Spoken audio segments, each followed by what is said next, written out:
on va essayer de voir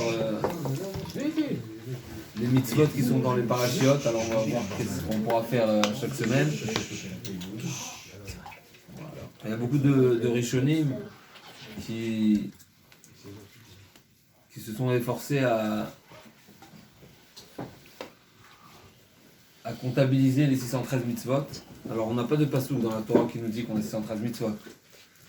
D'où nous savons que nous avons 613 mitzvot? Il n'y a aucun passouk. Non, c'est 613 mitzvot. Le schéma? Pardon? Le schéma, non?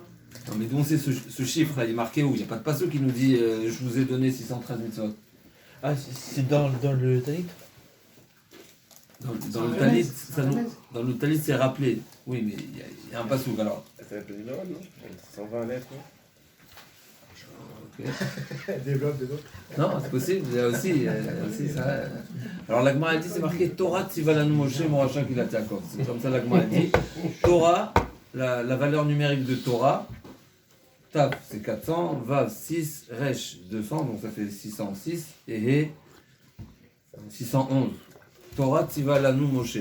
Donc le passage qui nous dit que Moshe Rabbeinu nous a transmis la Torah, qui est de valeur de 611.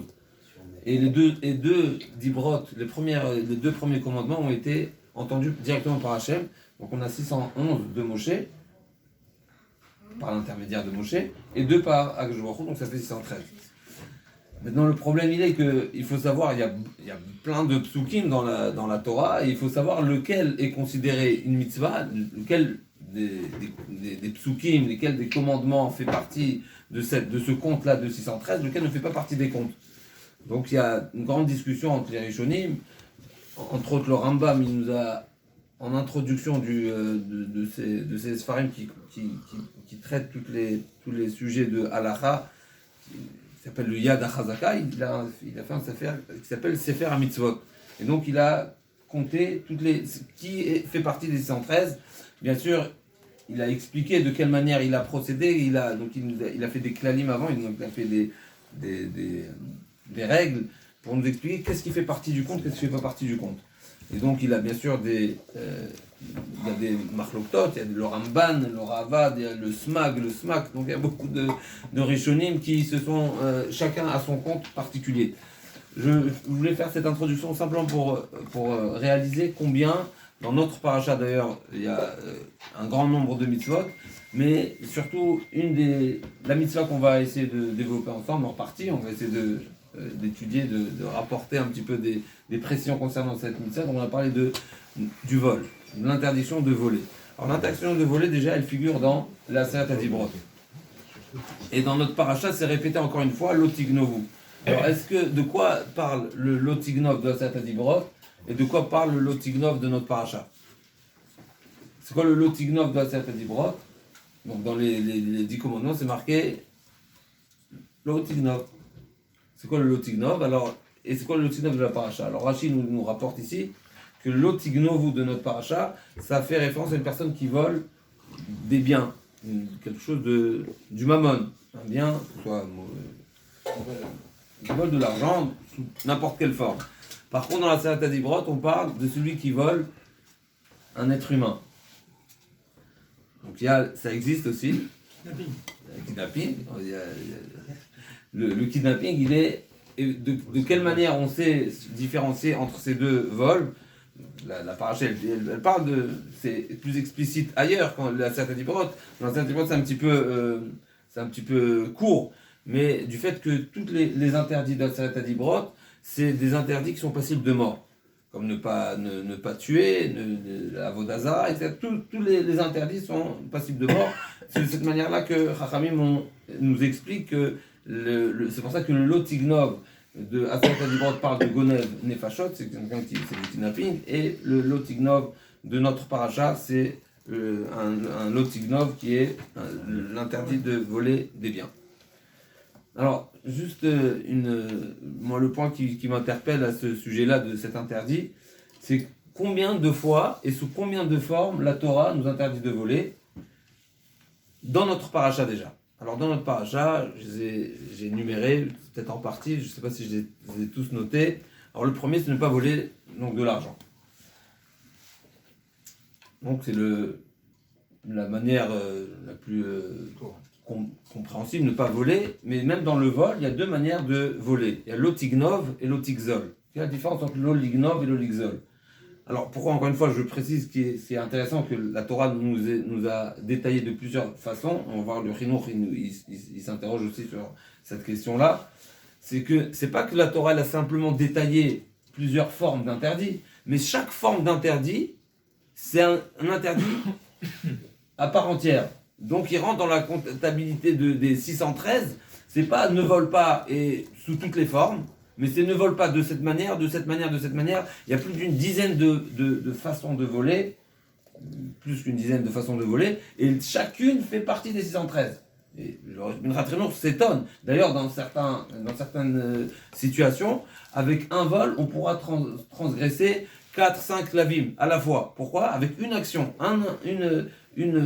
enfreindre, avec on appelle ça une interdiction, mais une action finalement qui est interdite, on pourra transgresser plusieurs lavim. C'est ça ce qui est intéressant de se poser la question, comment ça se fait que la Torah a détaillé à tel point et que le détail est partagé et comptabilisé. Par exemple, on pourrait prendre un contre-exemple, Shabbat.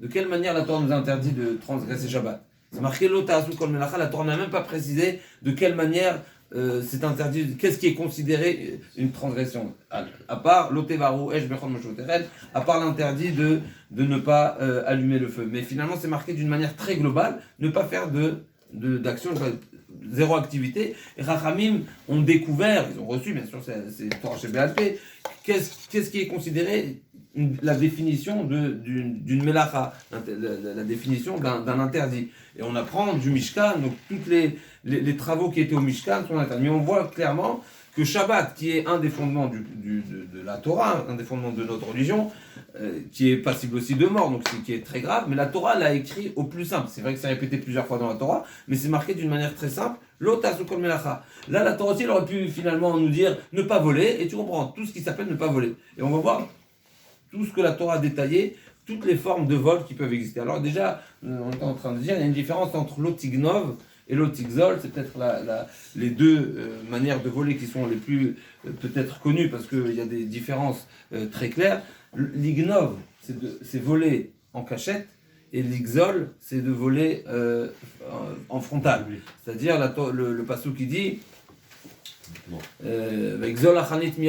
la définition d'une xéla, c'est arracher un bien qui se trouve dans la position de l'autre, mais d'une manière flagrante, sans se cacher. Le ganav, c'est celui qui vole alors qu'il se cache. Donc c'est du pickpocket, il a honte, si on veut, ou il a peur, et il vole de cette manière-là. On va voir que la Torah a infligé une sentence au voleur en cachette, plus qu'au voleur qui est d'une manière flagrante. C'est-à-dire, le voleur qui a volé en cachette, s'il se fait attraper, il y a des témoins qui témoignent qu'il a réellement volé, il paiera combien? Il paiera double. Il paiera double. Donc ça s'appelle Tashloumé Kefel, il paye double. Et s'il a volé Shor Osé, s'il a volé un gros bétail, donc Shor Osé, dans la Torah c'est Dafka, Shor Osé, donc un bœuf ou un agneau, il paiera, et il a shrité, ou il a égorgé, ou il a vendu, il paiera x4 ou x5. Donc on voit que la Torah a été davantage sévère envers celui qui a volé en cachette par rapport à celui qui a volé d'une manière flagrante. Et pourquoi? C'est quoi l'explication? Alors l'Agma, elle s'explique. Si je ne me trompe pas, c'est Arburan Bar Yochai, si je ne me trompe pas, comme ça j'ai de souvenirs. L'Agmara a dit que celui qui a volé en cachette, finalement, il s'est caché de l'homme et il n'a pas pris en compte qu'il est vu par Akadosh Baruch Hu. Donc lui, il a besoin davantage de payer pour réaliser que sa faute elle est grave. Par contre, celui qui vole d'une manière agressive, d'une manière flagrante, alors lui, il n'a pas fait de différence entre le Créateur et les êtres humains, donc il n'y a pas lieu de le faire payer davantage. Donc on voit déjà deux formes de vol, et chacune, encore une fois, il fait partie du compte des 613, donc c'est deux vols différents. Alors il y a une autre manière de voler, c'est une manière passive si on veut, c'est nier une dette. Une dette sous toutes les formes.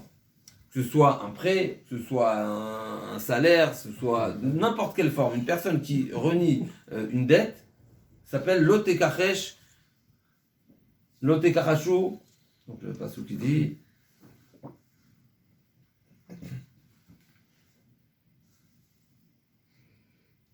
l'otignovu, non ne pas voler, c'est en cachette. L'otekachashu, c'est nier une dette.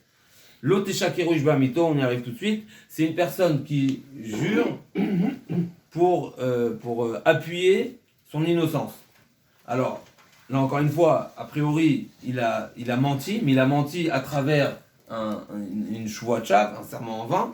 Non seulement qu'il a transgressé le fait d'avoir fait un serment en vain, mais en plus la Torah dit il y a un interdit particulier par rapport au fait qu'il a utilisé la shvuah pour se sauver, pour se libérer d'une dette. Donc c'est encore une fois, c'est une manière d'appuyer, si on veut, son vol à travers une shvuah. Mais c'est pas l'interdit de la shvuah. Il y a deux interdits. Il y a l'interdit de la shvuah tchav et il y a l'interdit d'avoir gardé un bien qui ne nous appartient pas grâce à la shvuah.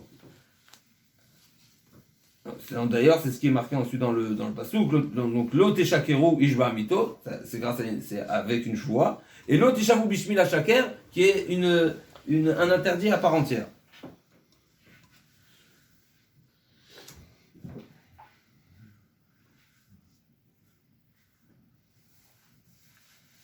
Ensuite, le passouk qui nous dit lot hashok edrachav et lotigzol. Donc, on a parlé déjà de lotigzol. Il y a l'ota hashok. Donc, l'otekachashu, c'est nier une dette. Et l'ota hashok, c'est une personne qui ne veut pas rembourser. Alors, il y a de deux manières. Il y a celui qui renie complètement. Je crois que je me suis trompé. Donc, je crois que j'ai dit l'ota hashok ou l'otekachashu. L'otekachashu, c'est nier. Et l'ota hashok, c'est retenir. Je me reprends. Encore une fois, l'otekachashu, c'est nier, et l'otashok, c'est retenir un bien qui ne nous appartient pas. Donc encore une fois, comme on a dit tout à l'heure, une personne qui a emprunté, d'ailleurs ça c'est un sujet qui est évoqué dans les Rishonim, est-ce qu'une personne qui refuse de payer une dette, pas parce que il compte pas la payer, mais il repousse. Il sait la date l'échéance est arrivée, il est censé payer, c'était convenu, c'était conclu, et lui repousse. Ben, il est ouvert. Il est ouvert sur l'ota hashok, c'est retenir un bien qui est censé être remboursé. Il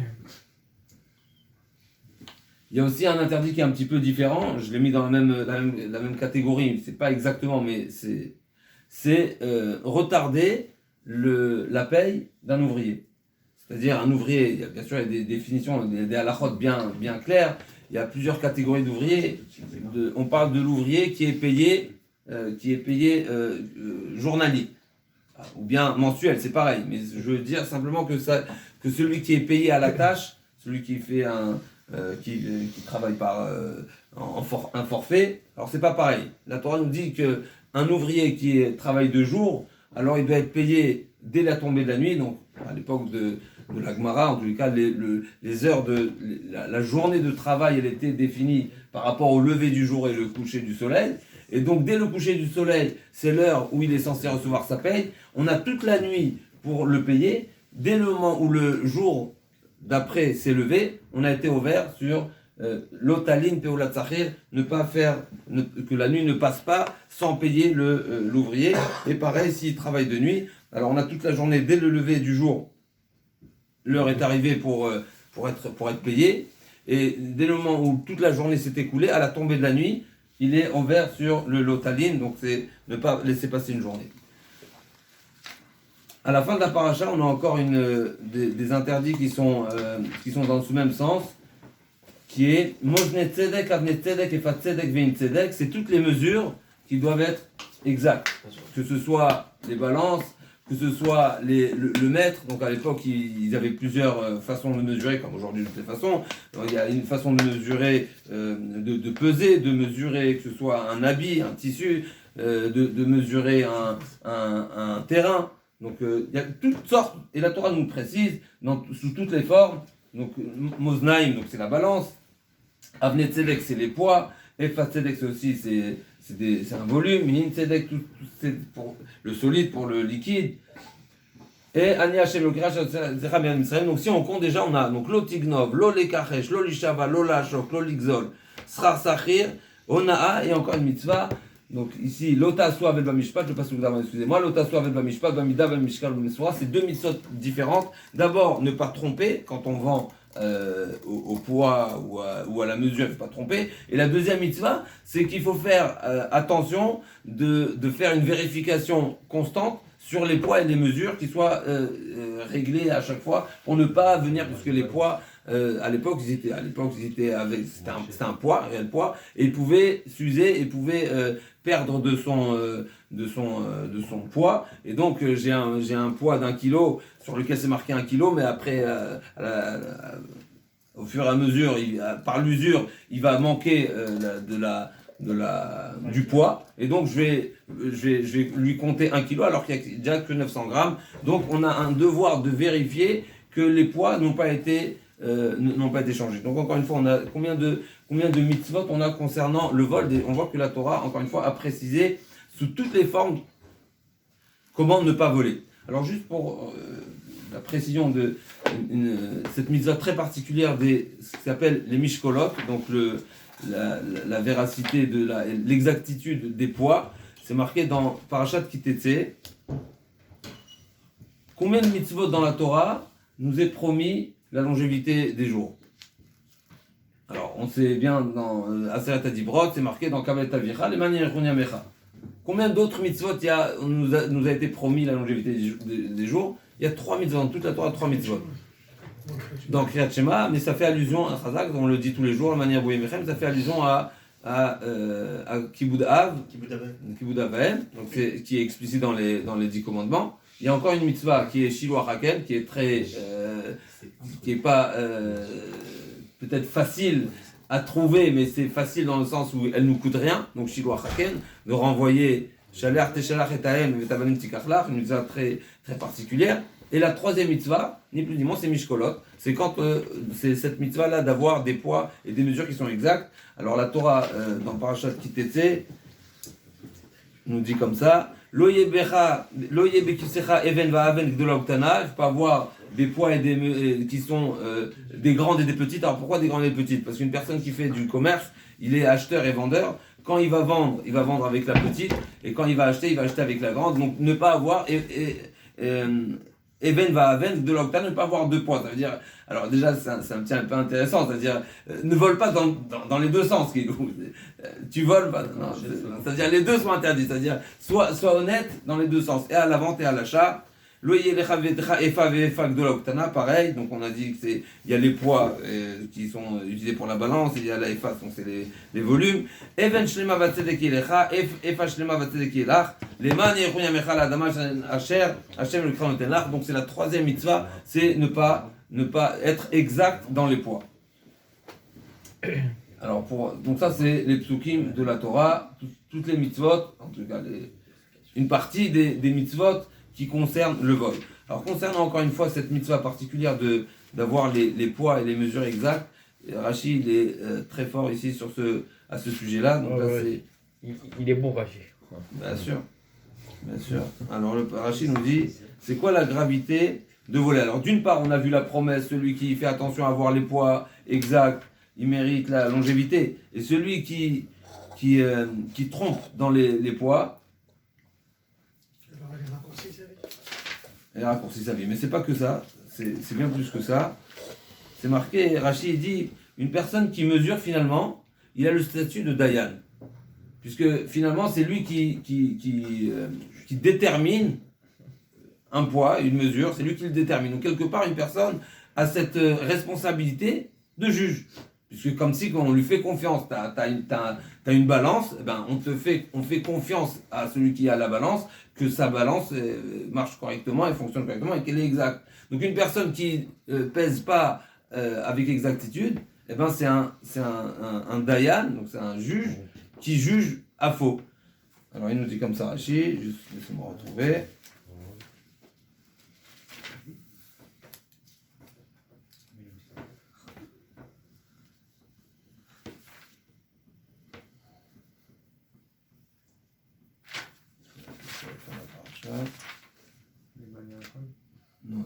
contre, c'est en petit Tetsé. C'est là, voilà. Mosne Tzedek Amet Tzedek, il nous dit Rashi.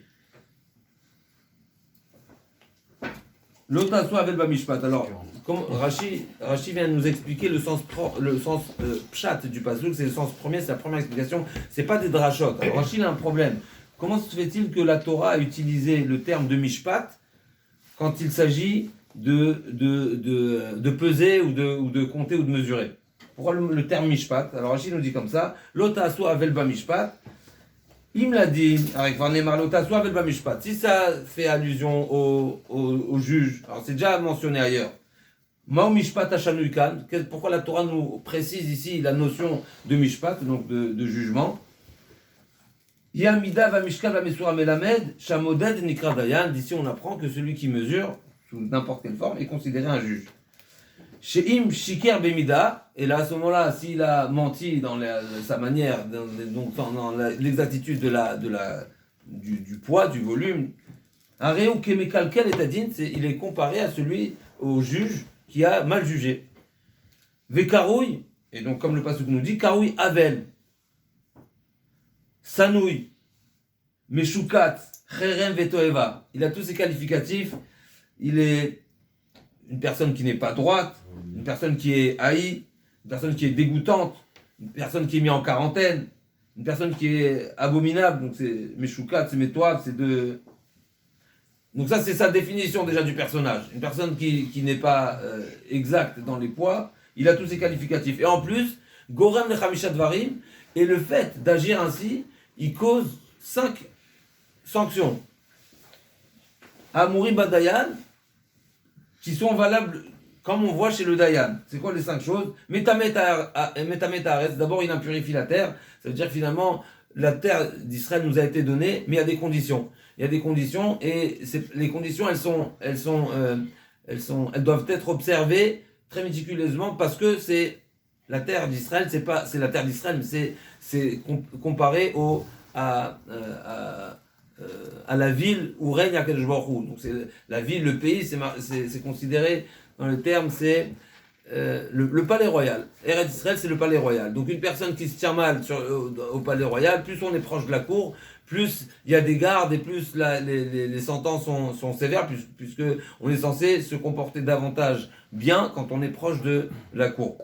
Alors, Metameta Haaretz, Mechalel et Hashem, c'est Chilul Hashem. Donc c'est une des choses où malheureusement même Yom Kippour, il n'est pas Mechaper, il faut attendre la mort pour mériter à la kapara totale. Ça veut dire qu'il y a des niveaux de kapara, il y a des niveaux d'interdit. Il y a celui qui a manqué un commandement positif, il y a celui qui a transgressé un négatif, il y a celui qui a transgressé un commandement, un interdit qui est passible de mort, etc.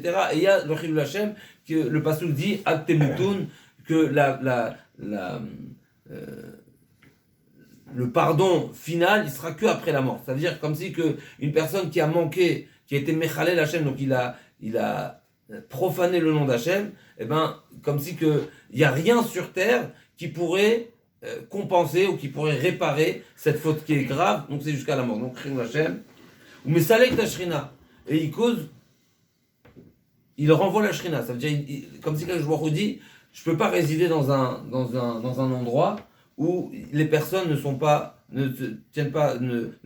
exactes. Finalement, ne sont pas droits. Parce que c'est marqué que Chotamo de Akadosh Baruch Hu, c'est Emet. Son sceau, sa signature, si on veut, c'est vérité. Donc s'il n'y a pas de vérité, s'il n'y a pas d'exactitude, Akadosh Baruch Hu dit, mais on ne fait pas partie de la même famille. Je peux pas résider parmi vous. Donc la Shrina s'en va. Ou mapil et Israël bacherev, et il cause la mort au peuple d'Israël. Donc on ne parle pas seulement de lui, c'est une responsabilité très générale. Ou megale otam et artsam, et il cause le galout. Jusqu'à où ça va, cet interdit-là, d'avoir justement cette obligation et combien la Torah nous met en garde sur une personne, sur cette pression d'avoir les poids et les mesures exactes. Donc c'est pire que le vol, si on veut, qui est classique, que ce soit d'une manière cachée ou d'une manière flagrante. C'est une autre forme de vol. Pourquoi? Parce que quelque part, il a été responsabilisé. Une personne qui a une balance, c'est une responsabilité. Si c'est une responsabilité, il a le titre de Dayan, de juge. Le titre de juge, c'est sanctionné beaucoup plus sévèrement. Alors d'une part, on voit que celui qui observe cette mitzvah, il mérite Arichut Yamim, puisque et là on comprend le parallèle finalement, ça veut dire comme si qu'il prend part au projet divin qui est la droiture dans toutes ses formes, et à l'opposé, si bien sûr il n'observe pas, alors Akadosh Baruch Hu dit, je vous laisse, je peux pas résider parmi vous, et bien sûr c'est le galout, c'est le rêve, etc. Parce que finalement, Akadosh Baruch Hu, quand il est là, tout va bien. Il n'y a pas besoin de. Il y a le Shefa, il y a la Bracha, il y a la Shmira, tout va bien. Et bien sûr, aucune nation, aucun peuple peut sur nous. Mais quand Akadosh Baruch Hu n'est pas là, eh ben, c'est la jungle. Et c'est ce qui se passe, c'est ce qui est passé. Bah, vous notez, on a mérité le galout.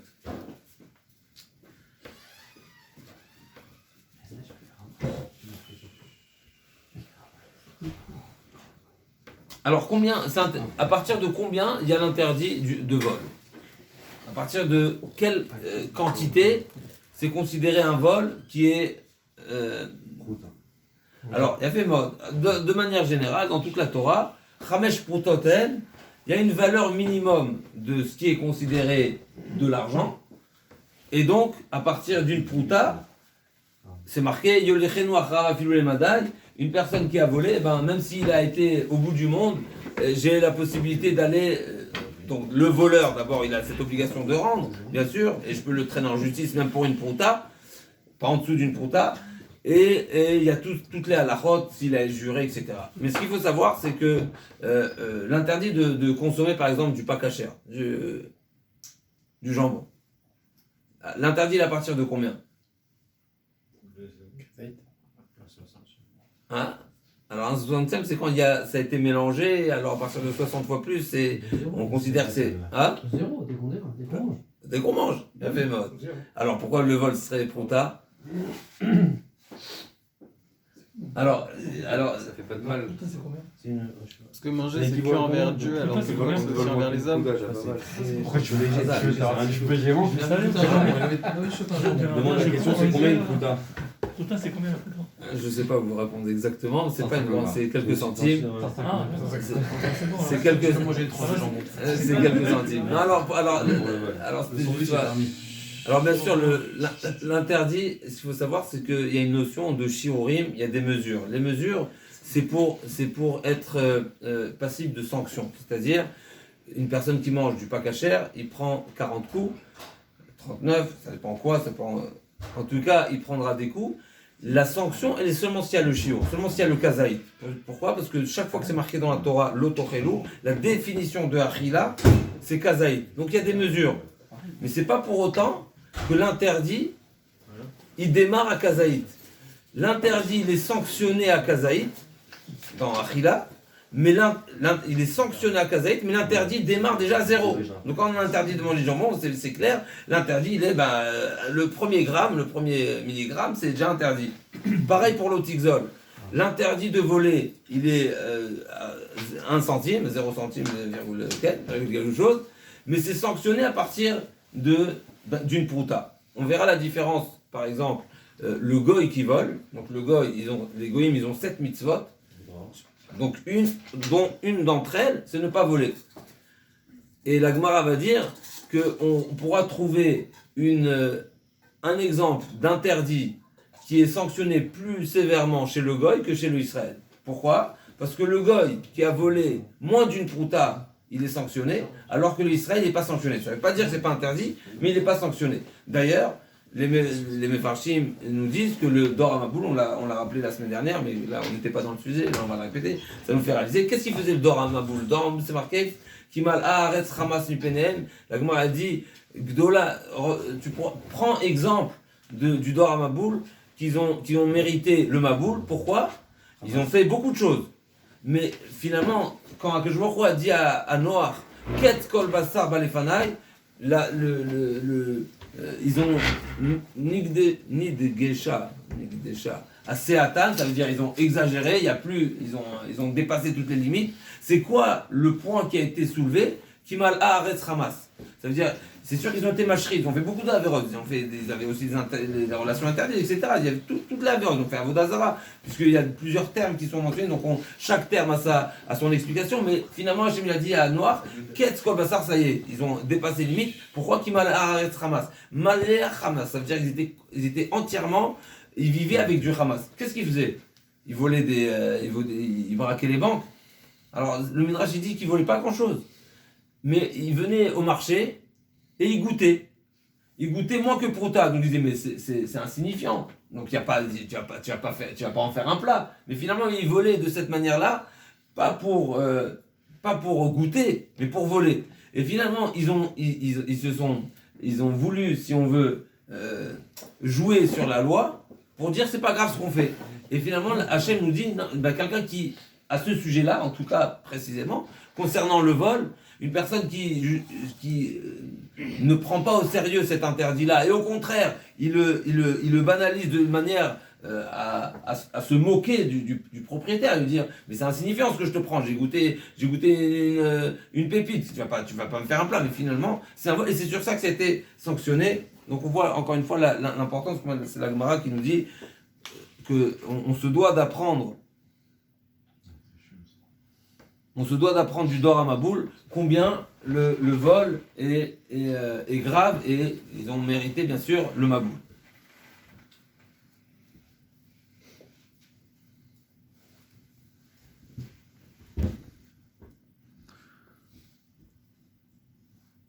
Alors un petit ridouche concernant le Lotignov, d'après certains Rishonim, il y a une autre forme de volet aussi qui est inclus dans l'Otignovu de notre paracha, une personne qui fait croire quelque chose à quelqu'un. Par exemple, une personne qui dit à son ami, ou qui est censé être son ami, il dit tu veux pas venir manger Shabbat? Tu veux pas manger? Et lui il sait maintenant que son ami il a des invités, il va pas venir, il a la belle famille, et il sait qu'il va pas venir. Il dit il y a une super daf, bien. C'est l'Otignovu. Ça s'appelle Gonev Da'at Abriot, c'est-à-dire qu'il lui fait croire quelque chose alors qu'au fond de lui, sincèrement, il comptait pas du tout, mais il veut lui faire croire finalement une amitié, il veut lui faire croire quelque chose qui n'est pas vrai. C'est aussi l'Otignovu. Ça s'appelle Gonev Da'at Abriot, c'est qu'il vole finalement le Da'at, il vole la conscience ou le savoir ou la pensée de son ami. Ça rentre aussi dans l'Otignovu. D'après certains Rishonim, c'est un interdit de Horaïta. D'après certains, c'est seulement si il utilise ce moyen-là pour arriver à des fins qui sont un vol concret, mais en tout cas, ça nous fait réaliser encore une fois combien le Lotignov il est large, et combien, bien sûr, on se doit d'être exact. Alors, juste un beau ridouche, parce que c'est pas dans notre paracha, mais il y a l'interdit de prêter avec intérêt qui s'appelle le ribit.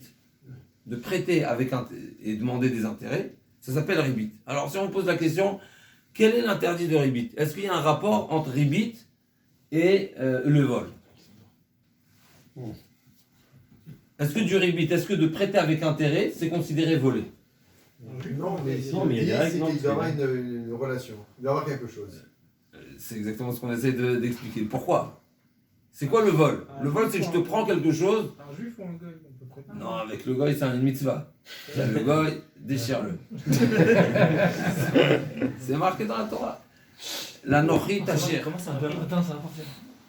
Avec le goy, d'après certains, c'est une mitzvah, tu peux le. Et achicha le tachir. C'est l'interdit de prêter avec intérêt. C'est à ton frère, le goy, tu peux y aller.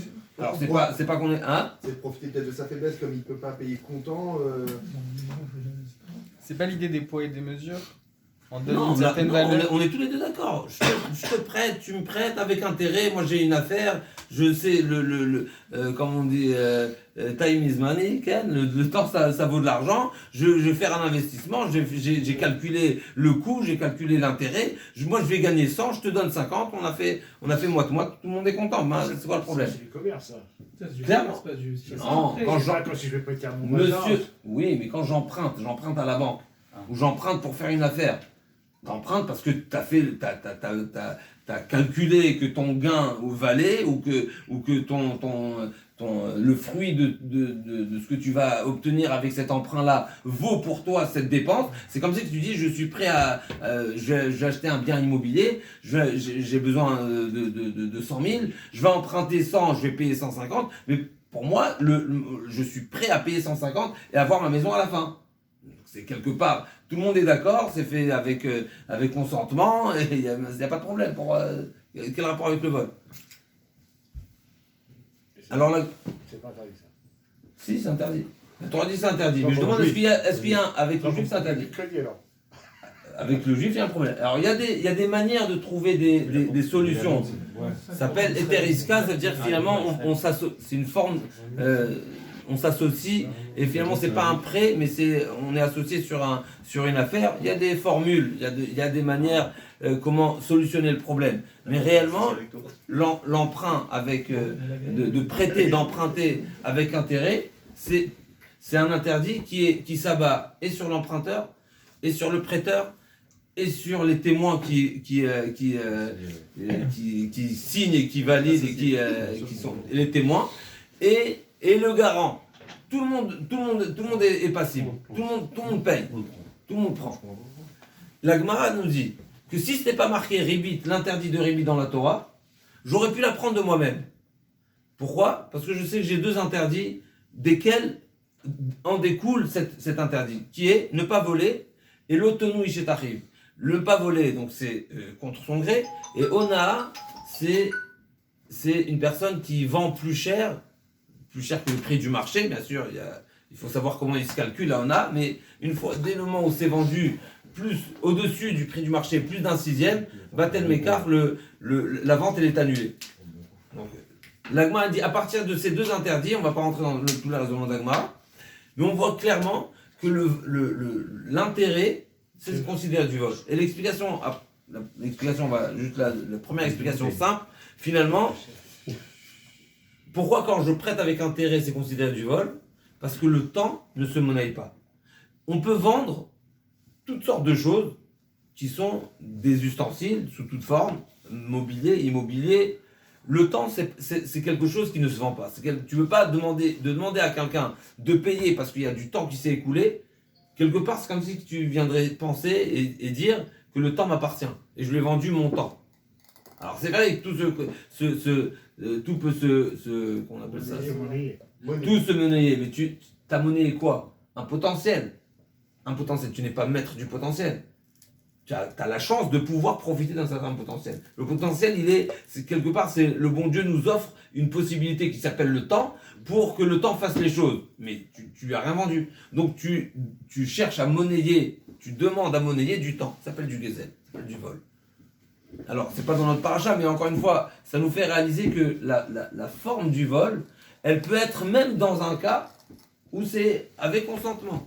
Mais c'est du vol. Pourquoi? Parce que un bien ne peut être vendu seulement s'il est réel. Alors, aujourd'hui, on est dans un monde qui est complètement irréel. Toute la bourse, elle est sur des spéculations, etc. Donc, il faut savoir quand est-ce qu'on est dans du... Il faut savoir... Mais ça nous fait réaliser, finalement, que ce qui n'est pas concret, ce qui n'est pas réel, eh ben, tu peux être complètement à côté de... Tu peux vivre complètement à l'ouest et penser que tu lui as vendu quelque chose alors que tu lui as vendu. Et ça s'appelle du vol. Et le vol, on rentre dans la catégorie du vol qui est une des fautes les... On va aller encore un ridouche. Juste si cette notion-là, elle rentre avec le juge, pourquoi elle ne rentrerait pas avec le goy? C'est une bonne question, mais c'est un passouk explicite dans la Torah. La rira lo tashir, ve et anochi tashir. J'essaierai de venir avec une réponse un peu plus concrète et plus claire, mais c'est un passouk explicite. D'ailleurs, c'est discuté, est-ce que c'est une mitzvah ou c'est qu'il n'y a pas d'interdit, mais après ça c'est même une mitzvah. Mais il faut savoir que dans beaucoup de mitzvot, comme par exemple, on va donner un exemple qui pourrait être aussi choquant, est-ce qu'on a le droit de voler le goy? Le prendre. Le voler. Non, le temps de faire Rilou Lachem.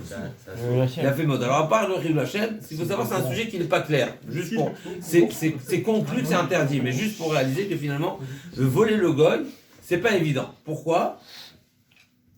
Alors, il y a une Gemara, par exemple, dans Bakama. Encore une fois, je ne veux pas répondre à 100% à ce sujet. C'est un sujet compliqué. Il y a beaucoup dans les Rishonim. Et c'est conclu que c'est interdit. Mais juste pour réaliser que finalement, il y a une Gemara qui nous dit comme ça, que Akadosh Baruch Hu, il a vu que les Bnei noirs, donc les Goïm, n'observent pas les mitzvot qu'ils sont censés observer.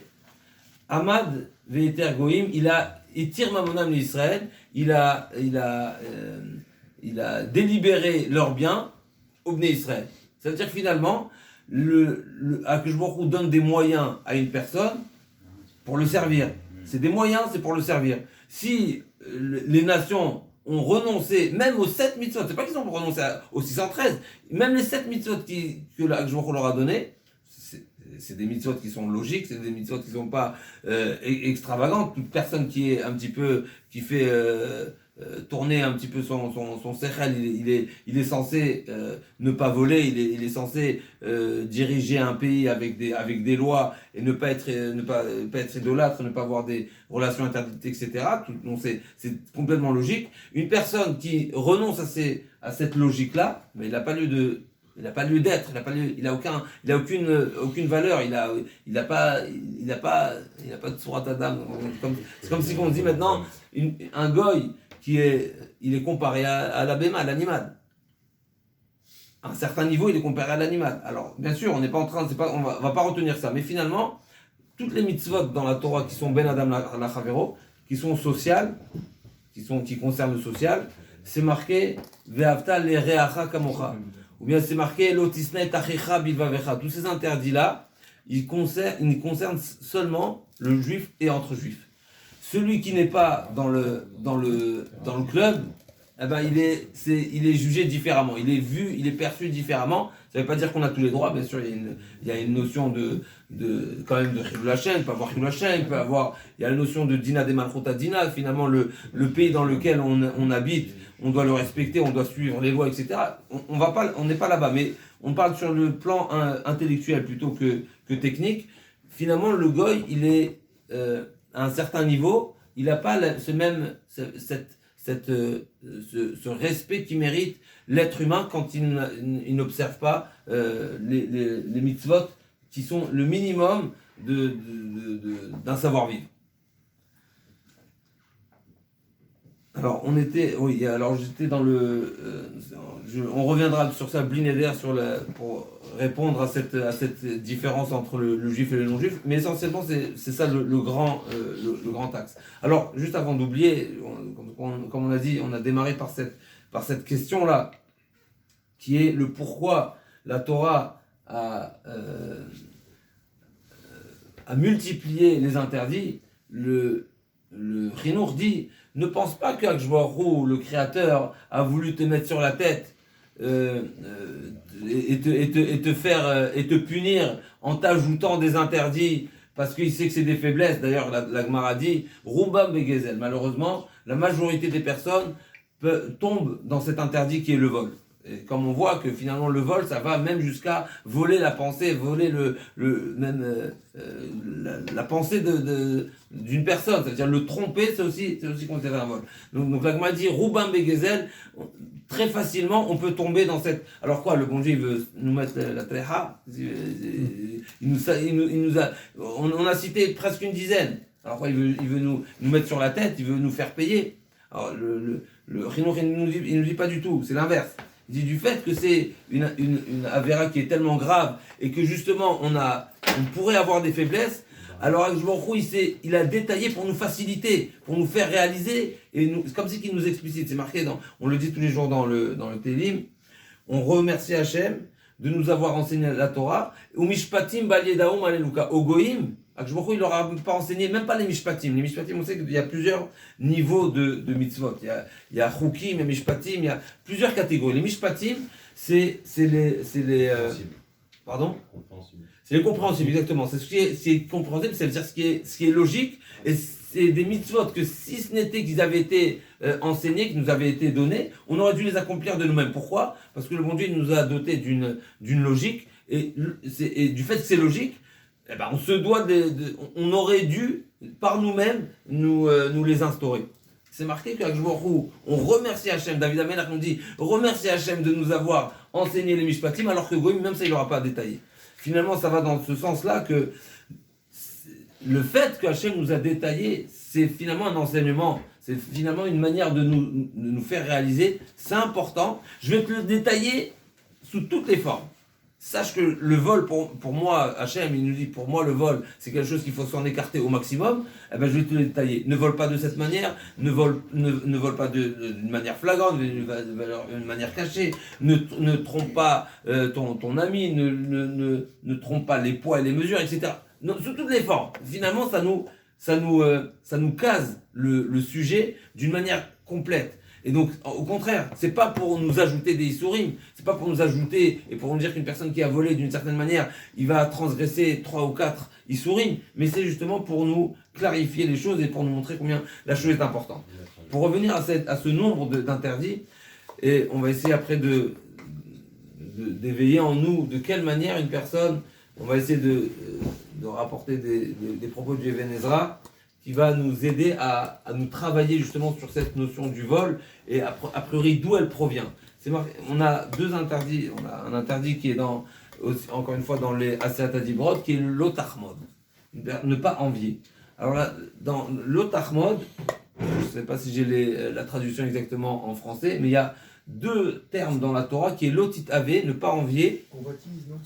Et ne pas convoiter. Alors je ne sais pas exactement si ça répond à c'est comme ça qu'on traduit, mais je ne sais pas si c'est exactement la traduction exacte. En tout cas, il y a deux interdits qui est l'otit ave, l'otachmod, ne pas envier, ne pas convoiter.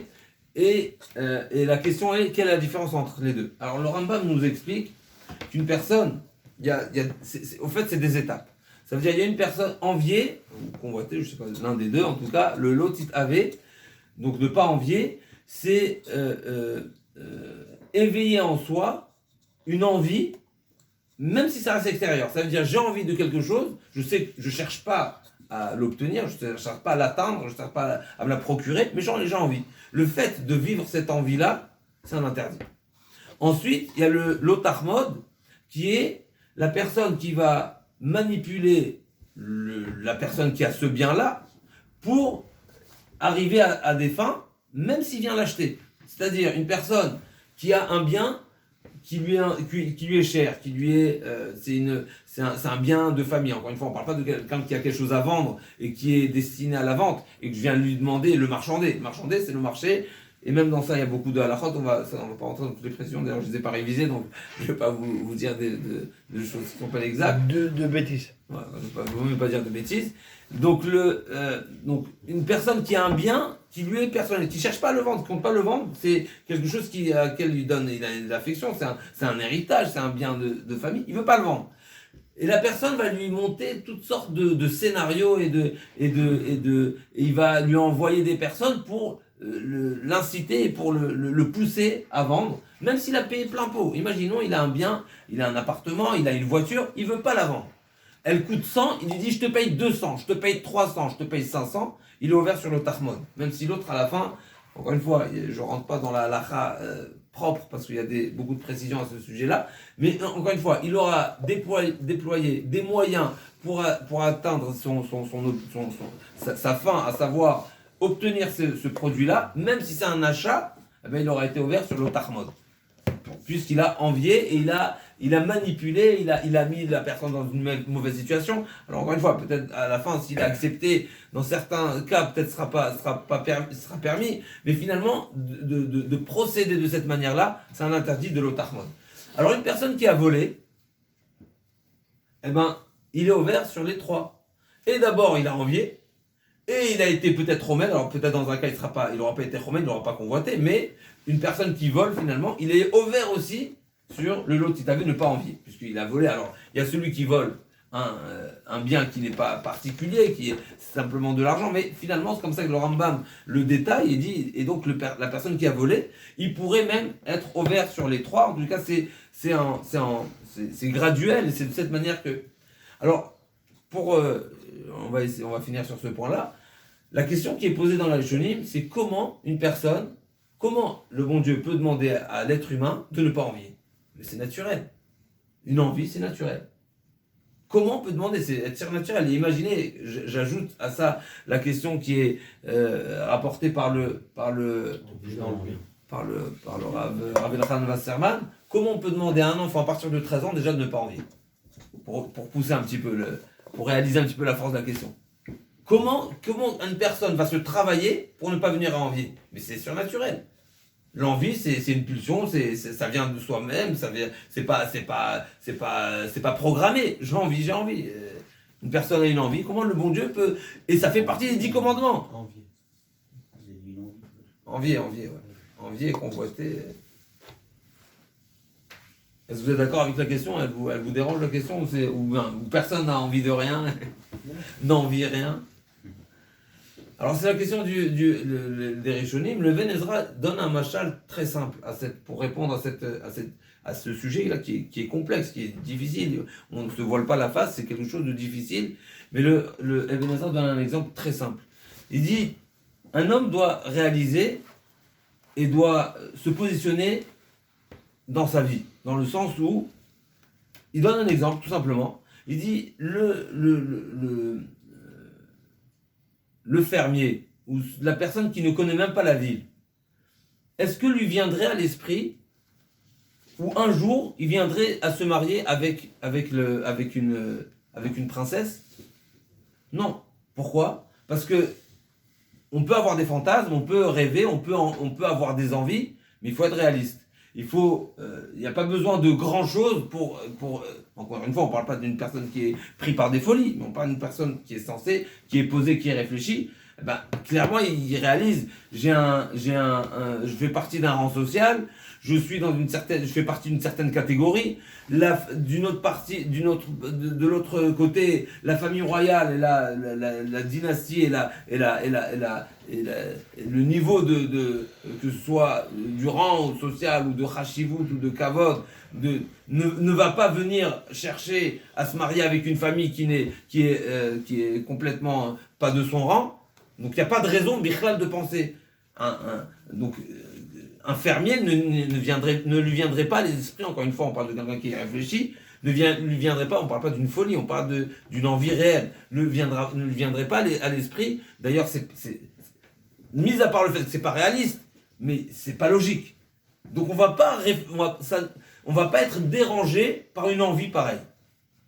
Le Ben Ezra dit c'est exactement de cette manière-là qu'un homme doit se travailler et réaliser que la vie lui est tracée. C'est-à-dire, finalement, un homme, on va donner un exemple qui est peut-être un petit peu... Mais finalement, un homme, il a une notion de Arba Amot. Alors aujourd'hui, les rabbinim ont beaucoup parlé de cette notion-là avec les mesures de distanciation. C'est que, quelque part, on n'a pas cette notion-là de distance envers une personne même qui nous est proche. Mais finalement, chacun a son monde.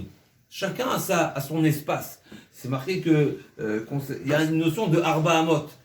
L'espace d'une personne, même quand il marche dans la rue, qui est une voie publique, il a une notion de Arba Amot, à tel point que s'il y a quelque chose qui lui tombe à ses pieds, dans un certain cas, c'est lui qui est zoré.